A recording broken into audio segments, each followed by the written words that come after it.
Tea Petrovic, vocalist, songwriter from Vancouver, Canada. I was heavily involved in classical piano when I was a kid, and even from an early age I remember being really interested in the chords, the harmonies, supporting the melodies of these pieces that I was playing. So I always kind of went in and analyzed what those were. And then when I was around 12 I learned how to play guitar as well. So that's when I started putting all that knowledge into making pop songs.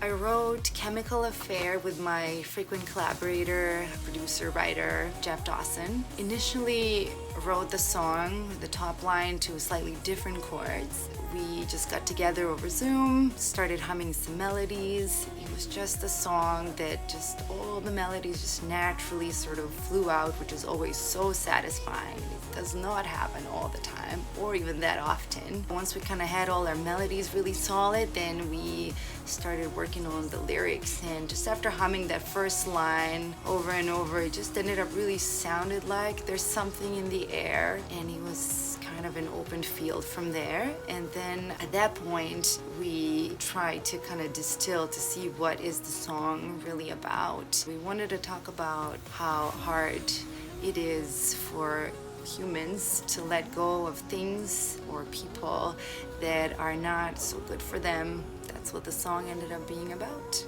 And then it was really exciting when we got to hear the first draft of Farius' track. He really injected some magic into it and made the melody come to life.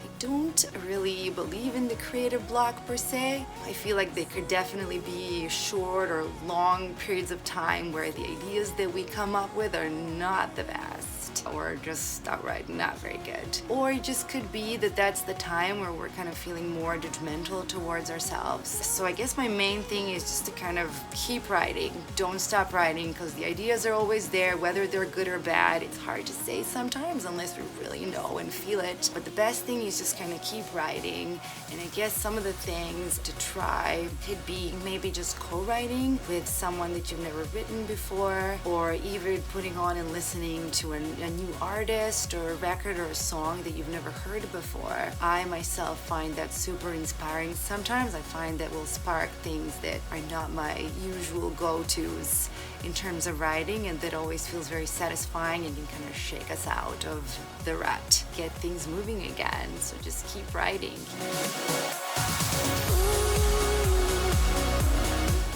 Beatles and the Rolling Stones are probably stuck in my subconscious forever. Parents were playing their music. Then when I was maybe 12 or 13, I discovered Bon Jovi. You know, the big anthems and like impeccable song structure and hooks. I'd say that's firmly stuck in there as well. Then later on I discovered Lauryn Hill, and I'd say she was a huge influence and on heavy rotation for many, many years. The Miseducation of Lauryn Hill, for sure. Those were probably the big ones if I have to kind of like pick and choose specific ones, but overall just genres: pop, R&B, soul, hip-hop. Those are probably my biggest influences overall.